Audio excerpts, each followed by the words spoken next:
নমস্কার, সুশ্রুত টিভির hello doctor অনুষ্ঠানে আপনাদের সকলকে স্বাগত। আজ আমাদের সাথে রয়েছেন Sushruta I foundation and research সেন্টারের বিশিষ্ট চক্ষু চিকিৎসক ডক্টর অরুণাভ বন্দ্যোপাধ্যায়। স্যার, আপনাকে স্বাগত আমাদের অনুষ্ঠানে।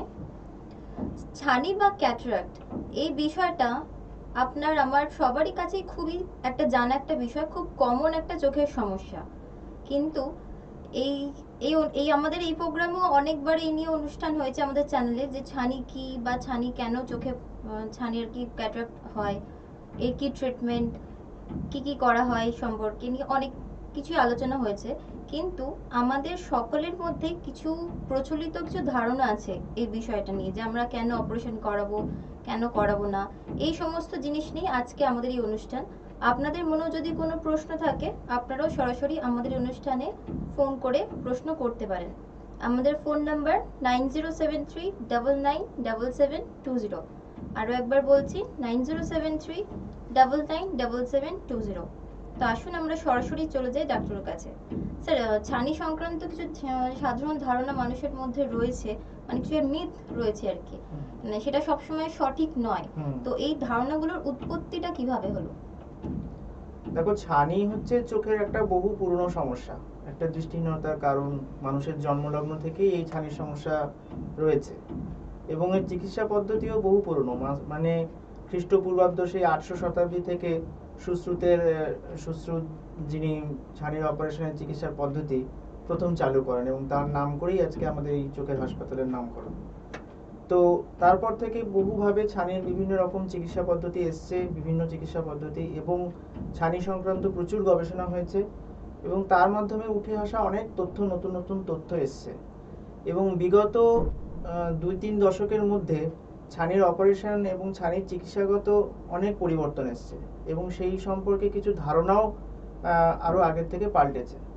তো আজ থেকে 25-30 বছর আগে ছানির যে সম্পর্কে সাধারণ মানুষের মধ্যে যে ধারণাগুলো ছিল, বা ছানির চিকিৎসা পদ্ধতি নিয়ে যে সমস্ত ধারণাগুলো ছিল, বা তার পরবর্তীকালে যা নিয়ম কানুন সেই সম্পর্কে যে ধারণাগুলো মানুষের মধ্যে ছিল, সেই ধারণাগুলো কিন্তু এখন অনেকটাই পাল্টে গেছে।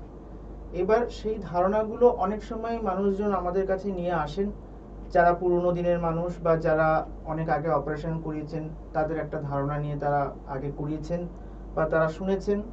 তো সেই সমস্ত ধারণাগুলো নিয়ে আমাদের কাছে প্রশ্ন করেন। তো এইগুলোর উৎপত্তি সেই বহুকাল আগে যে সমস্ত চিকিৎসা পদ্ধতি বা যা কিছু নিয়মকানুন ছিল সেগুলো থেকে এর উৎপত্তি, এবং এগুলো আজকের দিনে অনেক ক্ষেত্রেই সঠিক নয়। না, একটা খুব কমনই ধারণা আছে যে ছানি পরিণত হলে বা ঘন হয়ে গেলে তবেই অপারেশন করানো উচিত, তার আগে একদমই নয়। তো এটা কি ঠিক না ভুল?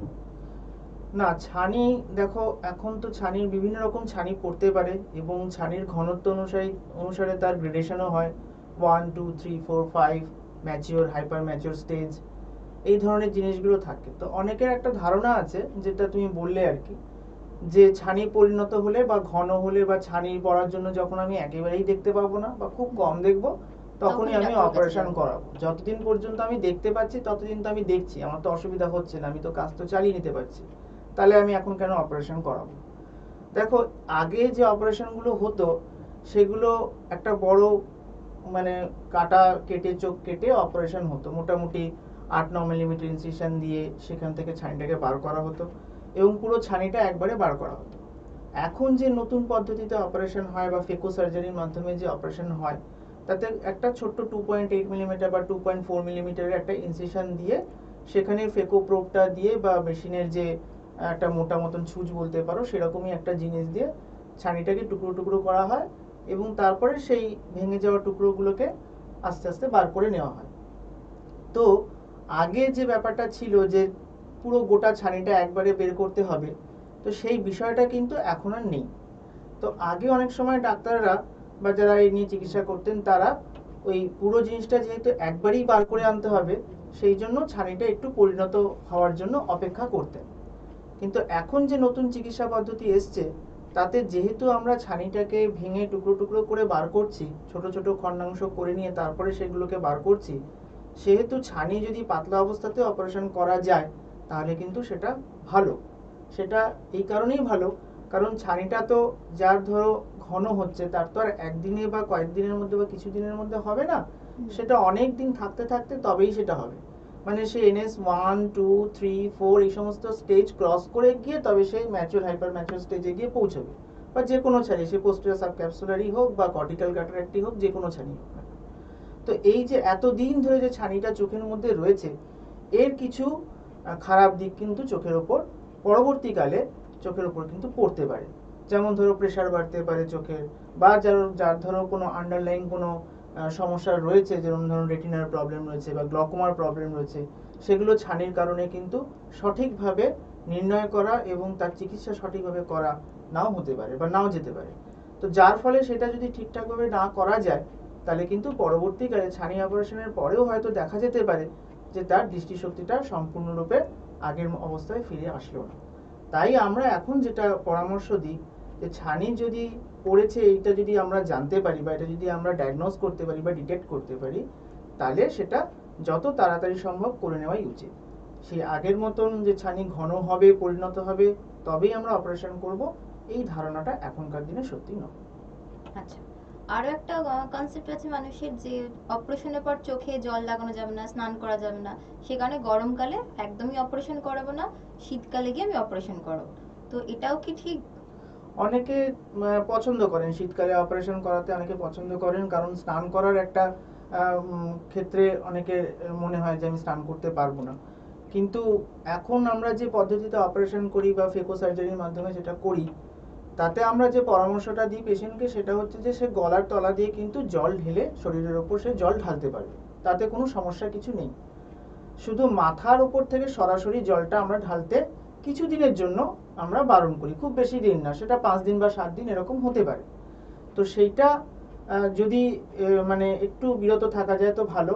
তাও যদি সেক্ষেত্রে তার অসুবিধা মনে হয়, তাহলে সে মাথার কপালের কাছে একটা টাওয়েল বা কিছু বেঁধে নিয়ে পেছন দিক করে জল ঢালতে পারে, তাতে অসুবিধা নেই। এবং চাইলে সে ভেজা কোনো টাওয়েল বা গামছা দিয়েও মানে মাথা মুছে নিতে পারে বা মুখ মুছে নিতে পারে। সেগুলো অবশ্য পরিষ্কার, সমস্ত কিছুই অপারেশনের পরে যেহেতু করা, এই জিনিসগুলো কিন্তু পরিষ্কার পরিচ্ছন্নতার বিষয়টা খুব ভালো করে মাথায় রাখতে হবে। কারণ যে জিনিসটা দিয়ে তুমি মুখ মুছছো সেটা যদি কোনো কারণে দূষিত হয়, তাহলে সেক্ষেত্রে ইনফেকশনের ভয় তো থাকে। কিন্তু সেটা খুব একটা সমস্যার কিছু নয়। আর হচ্ছে যে এই যে গরমকালে দেখো, প্রয়োজনটা হচ্ছে যে তোমার ছানিটা এখন অপারেশন করার প্রয়োজন আছে না পরে গিয়ে তুমি করতে পারবে। আমি গরমকালে যদি দেখি যে একজন পেশেন্ট এসছেন যিনি ছানির জন্য কষ্ট পাচ্ছেন, দেখতে অসুবিধা হচ্ছে, তার আমার মনে হয় এই কয়েকটা দিনের এই অসুবিধার জন্য তার অতটা পিছিয়ে যাওয়ার কোনো প্রয়োজন নেই। ঠিক আছে, তাতে সে গলার তলা দিয়ে জল ঢালতে পারবে এবং প্রয়োজন অনুসারে সে মাথা টাথাগুলো মুছে নিতে পারবে, তাতে খুব একটা কষ্ট কিছু আমার মনে হয় না যে হতে পারে পেশেন্টের। সুতরাং ছানি যে কোনো সময় করা যায়, সেটা গরমকাল হোক বা শীতকাল হোক, যে কোনো সময় করা যায়। আচ্ছা, তো ড্রপের মাধ্যমে কি ছানি নির্মূল করা সম্ভব? অনেক সময় পেশেন্টরা আমাদেরকে প্রশ্ন করেন যে ধরুন ছানিটা আমার তো এখন এত ঘন হয়নি, আমি যদি এখন ড্রপ ব্যবহার করি আমার কি ছানিটা কমতে পারে? ব্যাপারটা যেটা, সেটা হচ্ছে যে এখনো পর্যন্ত কিন্তু কোনো ড্রপ বা ওষুধ কিন্তু ছানির জন্য আবিষ্কৃত হয়নি। এখন একমাত্র চিকিৎসা পদ্ধতি হচ্ছে ছানির জন্য যেটা, সেটা হচ্ছে অপারেশন। অপারেশনের মাধ্যমেই ছানির অপারেশন মানে একমাত্র এফেক্টিভ ট্রিটমেন্ট। সুতরাং ড্রপ বা কোনো ওষুধ দিয়ে কিন্তু ছানি যে নির্মূল হবে বা ভালো হয়ে যাবে, এই ব্যাপারটা কিন্তু ঠিক না। অতএব ড্রপের মাধ্যমে এই ছানির কোনো চিকিৎসা হয় না। আচ্ছা, অনেক ক্ষেত্রে দেখা যায় দুটো চোখেরই পেশেন্টের ছানি পড়েছে, সেক্ষেত্রে একটা চোখ অপারেশন করার কতদিন পরে আর একটা করা যায়? ডিপেন্ড করছে বলতে, যদি দেখা যায় যে পেশেন্টের অপারেশনের পরে অন্য চোখটার ছানি ততটা ঘন নয়, বা যে চশমার পাওয়ারটা আমরা দিলাম ছানি অপারেশনের পরে, সেক্ষেত্রে সে তার খুব সেরকম সমস্যা হচ্ছে না, তাহলে সে সেক্ষেত্রে কিছুদিন অপেক্ষা করতে পারেন। কিন্তু একটা চোখে ছানি অপারেশন হয়ে যাওয়ার পরে যদি পরবর্তী চোখটাতে ছানি, পাশের চোখে যদি ছানি থাকে, তাহলে উচিত যেটা, সেটা হচ্ছে সেটাকেও যতটা তাড়াতাড়ি সম্ভব করে নেওয়া। তার ফলে যেটা হয় যে একটা অ্যানাইসোমেট্রোপিয়া বা দুটো চোখের পাওয়ারের মধ্যে যে একটা ভিন্নতা সৃষ্টি হয়, একটা অপারেশনের পরে কোন একটা চোখের অপারেশন হয়ে গেল, তো সেই চোখে সেরকম পাওয়ার লাগছে না, অন্য চোখটিতে হয়তো কিছুটা পাওয়ার দিতে হচ্ছে তাকে, তার জন্য তার চশমা পড়তে কিন্তু একটা অসুবিধা থাকতে পারে বা তার একটা অন্য অস্বস্তি তৈরি হতে পারে। সুতরাং একটা চোখ অপারেশন করার কিছুদিন পরেও সে অন্যটা করতে পারে।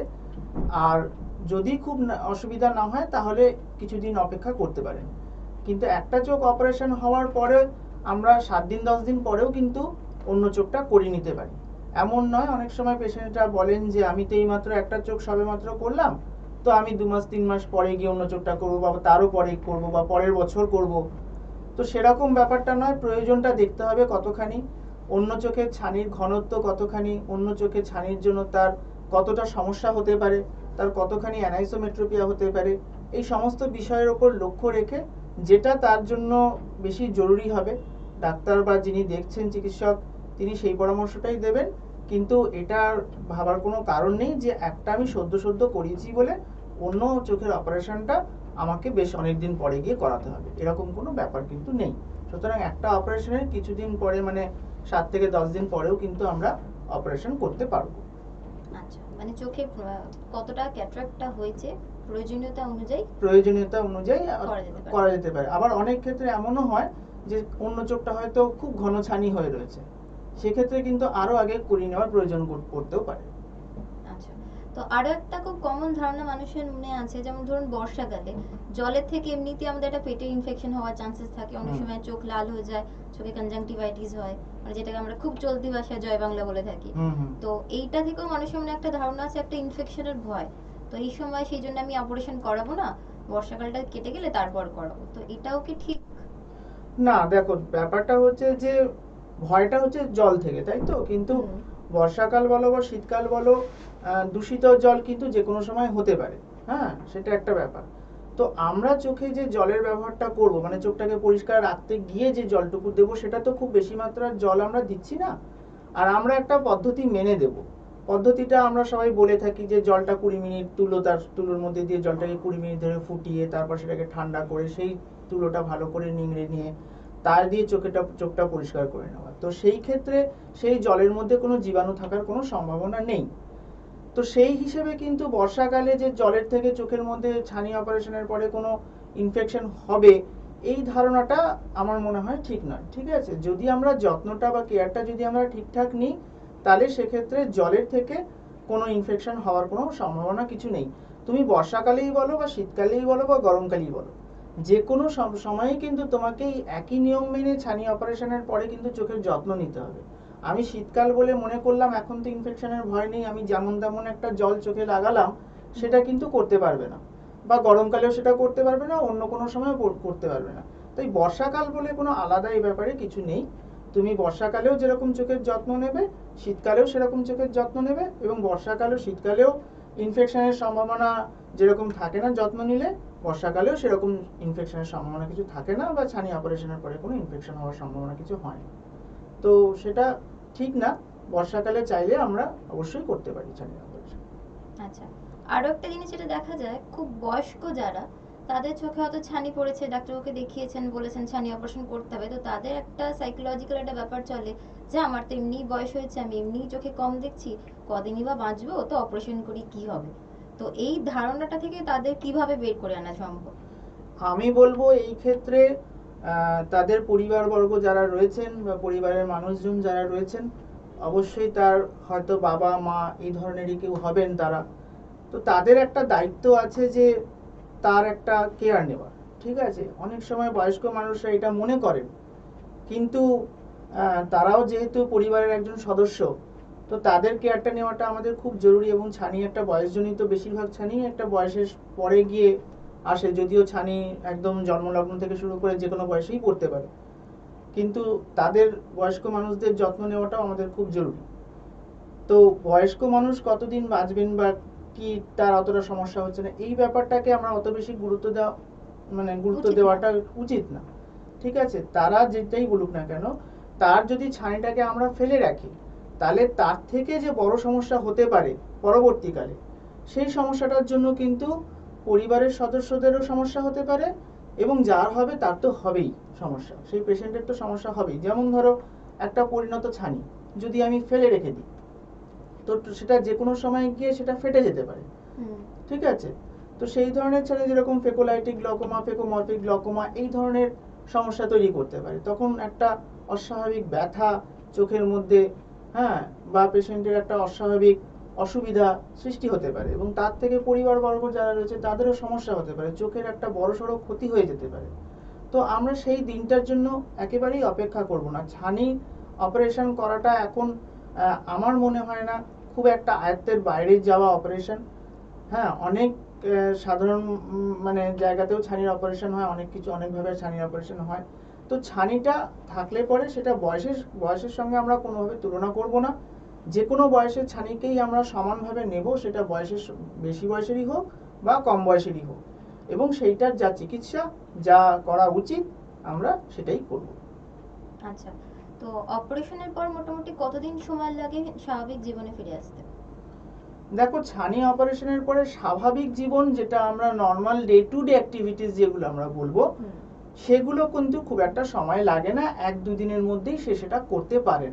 Normal day to day activities বলতে বাড়ির মধ্যে চলাফেরা করা, লোকের সঙ্গে কথা বলা, এই সমস্ত জিনিসগুলো। কিন্তু প্রফেশনাল ওয়ার্ক যদি তুমি বলো, যেটা ধরো সে অফিসে গিয়ে কাজ করার ব্যাপার বা কোনো সংগঠনে গিয়ে তার কাজ করার ব্যাপার, ইনস্টিটিউশনাল ওয়ার্ক বলো, বা সেই জিনিসগুলোর জন্য আমরা বলি ফেকোর অপারেশনের বেলায় যে 7 দিন সেটা বন্ধ, 5 থেকে 7 দিন সেটা বন্ধ রাখলে ভালো হয়। তাছাড়া বাড়ির মধ্যে সে ঘোরাফেরা করা, কথা বলা, একটু আধটু রান্না টান্না করা, গ্যাসের সামনে গিয়ে জল গরম করা, এগুলো কিন্তু সে করতে পারে। এর জন্য যে বিছানায় শুয়ে থাকতে হবে, একেবারে কিছু করা যাবে না, অনেকে বলেন এই পাশ ফিরে শোবো না ওই পাশ ফিরে শোবো, এই সমস্ত কিন্তু কোনো ধারণা ব্যাপার নেই, ঠিক আছে? এইটুকু সে করতেই পারেন। 7 দিনের জন্য সে একটুখানি আমাদেরকে খেয়াল রাখতে হবে যাতে সেরকম ভাবে চোখের ওপরে কোনো অসুবিধার সৃষ্টি না হয়। তা না হলে 7 দিন পর থেকে সে সমস্ত কিছুই সে নর্মালি করতে পারে। আর অনেক সময় দেখা যায় যে পেশেন্টের ব্লাড সুগার বা ব্লাড প্রেশার দুটো সমস্যাই রয়েছে, তাদের জন্য ওষুধপত্র খান, তো সেক্ষেত্রে কি কোনো সমস্যা হতে পারে ছানি অপারেশনের ক্ষেত্রে? ব্লাড সুগার ব্লাড প্রেশার দুটোও থাকতে পারে, কখনো একটাও থাকতে পারে।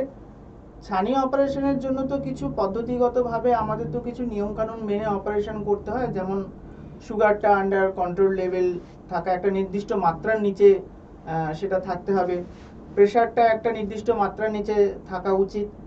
তো সেইগুলো আমরা দেখে নিই আমরা ছানিটা অপারেশন করি। তো সেই ক্ষেত্রে কোনো এখন যে আধুনিক পদ্ধতিতে যে এরকম ভাবে ছানি অপারেশন হয়, তাতে কিন্তু ব্লাড সুগার বলো বা ব্লাড প্রেশার বলো, এটা যে খুব অসুবিধার কারণ হতে পারে ছানি অপারেশনে, তা কিন্তু নয়। সাধারণভাবে যেরকম প্রেশারের ওষুধ খেয়ে আমরা প্রেশার কম করে নিয়ে করতে পারি, বা সুগারের ওষুধ খেয়ে সুগারটাকে কম করে নিয়ে যারা ইনসুলিন নিচ্ছেন তারা নিয়ম মেনে ইনসুলিন নিয়ে সুগারটাকে কম করে একটা নির্দিষ্ট মাত্রার মধ্যে রাখলে আমরা ছানি অপারেশন করতে পারি। সুতরাং ব্লাড প্রেশার বা ব্লাড সুগার নিয়ে এ নিয়ে চিন্তা করার কোনো কারণ নেই। আচ্ছা, আর আমরা তো জানি এটা যে ক্যাটারাক্ট অপারেশন করা মানে চোখে তো একটা লেন্স বসাতেই হবে। এবার অনেকের এটা ধারণা আছে যে চোখের ভেতর কি লেন্স বসাতেই হয়, মানে কি না বসালে নয়। আবার অনেকেই মনে করেন যে চোখে যখন লেন্স বসানি ভেতরেই বসালাম, তাহলে আবার চশমা কেন পরবো? তো এই একটা খুব কনসেপ্ট রয়েছে। এইটা এখন অনেকের এই ধারণাটা হয়তো পাল্টেছে, আগে একটু বেশি ছিল। খুব কম লোকেই এই প্রশ্ন করেন যে ছানি অপারেশনের পরে কি আমার লেন্স লাগবেই, এরকম একটা ব্যাপার। কিন্তু সেটা যে কোনো কারণেই হোক, সেটা অর্থনৈতিকগত সমস্যা বা যে কোনো কারণেই হোক না কেন, যে লেন্স লাগাবে কি মানে লাগানোর প্রয়োজন আছে কিনা এটা নিয়ে প্রশ্ন করেন। কিন্তু যে কোনো ছানি অপারেশন, ছানিটা আসলে কি? ছানিটা হচ্ছে যে আসলে আমাদের চোখের মধ্যে একটা লেন্স থাকে, যেরকম ক্যামেরায় থাকে, যেটাকে আমরা বলি হিউম্যান ক্রিস্টালাইন লেন্স। তো সেটা একটা স্বচ্ছ লেন্স। সেই স্বচ্ছ লেন্সটা যদি কোনো কারণে অস্বচ্ছ হয়ে যায়, তখন সেটাকে আমরা বাদ দিয়ে তার পরিবর্তে একটা স্বচ্ছ লেন্স প্রতিস্থাপিত করি, যেটা আমরা বলি আর্টিফিশিয়াল লেন্স, ঠিক আছে?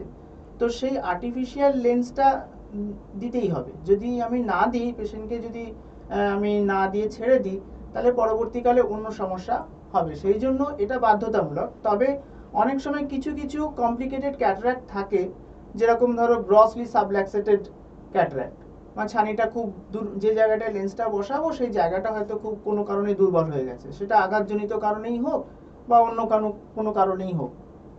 সেই সমস্ত ক্ষেত্রে প্রথমবারে যে ছানি অপারেশনটা হয়, যদি সেটাতে কোনো কারণে লেন্স বসানো না যায়, তাহলে দ্বিতীয়বার একটা অপারেশন করে সেখানে লেন্সের প্রতিস্থাপন করা হয়, যেরকম স্ক্লেরাল ফিক্সেটেড আইওএল বা আইরিস ক্লো আইওএল, এই ধরনের লেন্স পরবর্তী একটা অপারেশন করে দেওয়া হয়। সেটাকে বলা হয় সেকেন্ডারি আইওএল ইনসারশন। তো সেই পদ্ধতির প্রয়োজন পড়তে পারে, তবে সেটা খুব কম ক্ষেত্রেই হয়। কিন্তু যে কোনো ছানি অপারেশনে এটাই মেনে চলতে হবে যে আমাদের ছানি অপারেশনের পরে যে ছানিটা আমরা বার করে নিলাম বা যে অস্বচ্ছ লেন্সটা আমরা বার করে নিলাম, সেটা একটা আর্টিফিশিয়াল লেন্স দ্বারা আমরা প্রতিস্থাপিত করব। আচ্ছা, তো আমরা তো অনুষ্ঠান একদম শেষ পর্যায়ে এসে পৌঁছেছি। তো আচ্ছা, আপনার আরেকটা যদি তুমি প্রশ্ন করলে, যেটা যে লেন্স লাগানোর পরেও অনেক সময় চশমা পড়বে চশমা, কেন হ্যাঁ, সেটা চশমা বলতে। কেন পড়বে। তো এটা আমি বলি, কিছু কিছু লেন্স আছে, যেরকম আমাদের প্রত্যেকটা জিনিসের যে ডিস্টেন্স, সেটা দূরের জিনিস, কাছের জিনিসের প্রত্যেকটা জিনিসের জন্য একটা আলাদা আলাদা পাওয়ার লাগে, ঠিক আছে। কিন্তু এই আমরা অ্যাডজাস্ট করি কি করে, এই জিনিসটা আমরা অ্যাকোমোডেশন দ্বারা আমরা অ্যাডজাস্ট করি। দূরের জিনিস কাছের জিনিসটা দেখার জন্য আমরা একটা অ্যাকোমোডেশন বলে আমাদের চোখের মধ্যে একটা ইয়ে আছে, পদ্ধতি আছে, যেটা আমরা ব্যবহার করে সেই কাছের জিনিসটাকে দেখার চেষ্টা করি। এবং দূর আর কাছের মধ্যবর্তী জিনিসগুলোর জন্য কিছুটা পরিমাণ অ্যাকোমোডেশনের প্রয়োজন হয়। কিন্তু যখন ছানিটা আমরা বার করে নিই, তখন যে লেন্স দেওয়া হয় সেই লেন্সে কিন্তু কোনো অ্যাকোমোডেশন থাকে না, এবং একটা বয়সের পরে দেখবে মানুষের একটা চশমার প্রয়োজন হয় কাছের জিনিসগুলো দেখার জন্য। সেটা 38-40 বছর বয়সের পর থেকে শুরু হয়, যেটাকে আমরা প্রেসবায়োপিয়া বলি। এবং একটা বেশি বয়সে 50-60 বছর বয়সের পরে অ্যাকোমোডেশন পাওয়ারটা পুরোপুরি আর থাকে না। তো সেই রকম ভাবেই এই লেন্সটা প্রতিস্থাপন করার পরে কাছের জিনিসের জন্য অ্যাকোমোডেশন পাওয়ারটা চলে যায়। তো সেই কাছের জিনিসের জন্য তখন চশমা লাগে নর্মালি আমরা যে সমস্ত অ্যাসফেরিক লেন্সগুলো দিই সেই ক্ষেত্রে। কিছু কিছু ক্ষেত্রে মাল্টিফোকাল লেন্স ইউজ করা হয়, সেটার দামও বেশি, মানে সেটার ব্যবহারও বেশি। তো সেই ক্ষেত্রে কিন্তু সেরকম চশমা লাগে না। আর কিছু কিছু লেন্স আছে, যেরকম যাদের খুব বেশি অ্যাস্টিগমেটিজম আছে, তাদেরকে টরিক লেন্স বলা হয়, একরকম লেন্স দেওয়া হয় টরিক লেন্স। সেই টরিক লেন্সটা দিলে পরে তার চশমার পাওয়ারটা একেবারেই কমে যায়, বা সে দূরের জন্য খুব একটা চশমা লাগে না। কিন্তু সাধারণভাবে আমরা যে ছানির অপারেশন করে যে ধরনের লেন্সগুলো আমরা দিই বা দেওয়া হয়, সেগুলোতে কিন্তু কাছের কাজের জন্য বেশিরভাগ সময়, বেশিরভাগ সময় না, কাছের কাজের জন্য একটা চশমা নিতে হয়। আচ্ছা, তো আমরা তো অনুষ্ঠানের শেষ পর্যায়ে এসে পৌঁছে গেছি। তো আপনার যদি কোনো বক্তব্য থাকে আমাদের দর্শক বন্ধুদের উদ্দেশ্যে। আমি শুধু একটা কথাই বলবো যে ছানি যখন আমাদের পড়বে, ডাক্তারবাবুরা যখন বলবেন যে আপনার চোখে ছানি রয়েছে, অবশ্যই আপনারা আপনাদের নিজস্ব দিকটা ভাববেন, যে নিজের এখনই করাবেন না কখন করাবেন, সেই ব্যাপারটা অবশ্যই ভাববেন। কিন্তু ছানিতে যেটা হয় না, সেটা হচ্ছে ছানিতে চোখের মধ্যে কোনো ব্যথা হয় না, শুধুমাত্র দেখতে কিছু কিছু অসুবিধা হয় এবং আরও কয়েকটা কিছু কিছু সমস্যা হয়। সেটা হয়তো আমরা মানিয়ে নিতে পারি, কিন্তু এই মানিয়ে নেওয়াটার মধ্যে না যাওয়াই উচিত। আমাদের উচিত ছানি থাকলে সেটা যতটা তাড়াতাড়ি সম্ভব অপারেশন করে সুস্থ হয়ে যাওয়া। কারণ পরবর্তীকালে এই ছানিটার জন্য চোখে অনেক আরো বড় রকমের অসুবিধা হতে পারে, এবং সেটা কিন্তু তখন মানে পুরোপুরি নিরুপায় করাটা ঠিক হবে না। এবং তার থেকে আরো অনেক কমপ্লিকেশনসও আসতে পারে। হ্যাঁ, তার থেকে অনেক কমপ্লিকেশন হতে পারে, এবং সেই কমপ্লিকেশনগুলোর জন্য কিন্তু পার্মানেন্টলি আমাদের ভিশন কিন্তু ড্রপ করতে পারে, চোখের দৃষ্টিশক্তি কিন্তু কমে যেতে পারে। আপনাকে অনেক অনেক ধন্যবাদ আমাদের অনুষ্ঠানে আসার জন্য। আজকের মতো তো সময় শেষ, এখানেই শেষ করতে হবে। আমরা আবারও আপনাদের কাছে চলে আসবো নতুন কোনো ডক্টরকে নিয়ে, নতুন কোনো চোখের সমস্যা নিয়ে। নমস্কার। নমস্কার।